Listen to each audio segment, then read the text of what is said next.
நேற்று மார்க்கெட் நாம் எதிர்பார்த்தபடி டவுன் சைடு தான் மூவ் ஆச்சு. நேற்று மார்க்கெட்டில் நம்மளுடைய பாரத பிரதமர் மோடி அவர்கள் பார்லிமெண்ட்டில் தங்கம் வாங்காதீங்க அப்படின்னு ஒரு அட்வைஸ் பண்ணதிலிருந்து கோல்டு பேஸ்ட் ஸ்டாக்ஸ் எல்லாமே பெரிய அளவு வீழ்ச்சி அடைஞ்சது. இதை அவர் எதுக்கு சொன்னார்னே தெரில. மார்க்கெட் இப்போ இருக்கிற நிலைமையில் இந்த மாதிரி ஒரு ஸ்டேட்மெண்ட் தேவையா அப்படின்னு கூட தோணுது.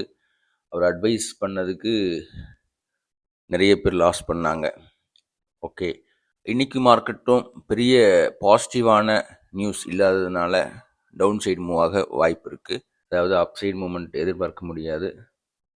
டவுன் சைடு கொஞ்சமாக நகர்ந்து அதுக்கப்புறம் சைட்வேஸில் போகலாம். இன்றைக்கான ஸ்டாக்ஸ் பார்த்தீங்கன்னா குரோ பார்க்கலாம். இந்த குரோவில் பிளாக் டீல் பண்ணியிருக்காங்க.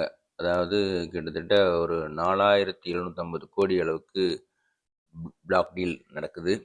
அது அவங்களுடைய ஸ்டாக்கோட ப்ரைஸ்லேருந்து 8% டிஸ்கவுண்ட் பண்ணி கொடுக்குறாங்க.